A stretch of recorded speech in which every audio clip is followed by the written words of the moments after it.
In this video, Nigel Farage lays out on GB News what he sees as Starmer's insincere gestures towards tackling the migration crisis in Britain. Before we get into the details, please like, share, comment and subscribe so that it reaches a wider audience and helps our channel grow. Nigel Farage, Labour are tackling immigration. Are you worried? Really? Really? They weren't before May the 1st, were they? I mean, Keir Starmer has spent his whole career campaigning for free movement of people, wholly unconcerned about this subject, so much so that their massive parliamentary majority was gained without immigration even being one of their five main priorities. Now, of course, he knows that amongst the great British public, this issue rates even higher than the health service, and he's just basically playing catch-up with reform.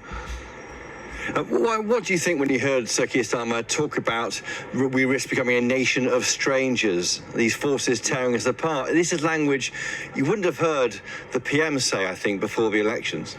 You wouldn't have heard the PM say it at any point in his life. This is not the conversation of the North London dinner party set, believe you me. No, I mean, many of the things he said are the same things I've been saying for over 20 years. And that's Starmer's problem. Insincerity. What does this man actually believe in other than trying to keep power for its own sake? He says he means, to be fair, he says he means it. I believe it. I'm saying it. I believe it. He repeats saying it. He did say 5 times he wants to take back control. That was your rival campaign's slogan from 2016. No, I was using take back control in 2004. Yeah, so no, I mean, look, this is wholly insincere at every level. And whatever happens, there are still massive loopholes here for overseas students. And net migration is still going to run under this Labour government at many hundreds of thousands a year. And all of this on the same day when we see hundreds of people, young men, crossing the English Channel. I would ask the Prime Minister, how confident is he there are no Iranian terrorists on those boats this morning? And he was asked a question. One of the journalists asked him about the ECHR. He's utterly committed to staying part of it. Indeed, his second speech as Prime Minister in the House of Commons was his love of the ECHR. Nothing is going to change. And I think today, we'll look back on today a little bit like Rishi Sunak's pledges. Stop the boats. Remember that? Rishi, stop the boats. He didn't stop the boats.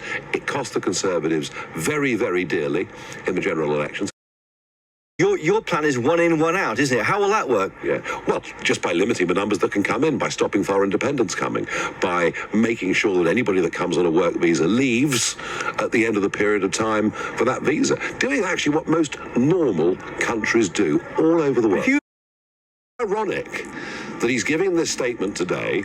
He's boasting about trade deals with India, with America, all Brexit freedoms, and next week he's off to Brussels to potentially sign us up to free movement for the under-30s across the whole of Europe.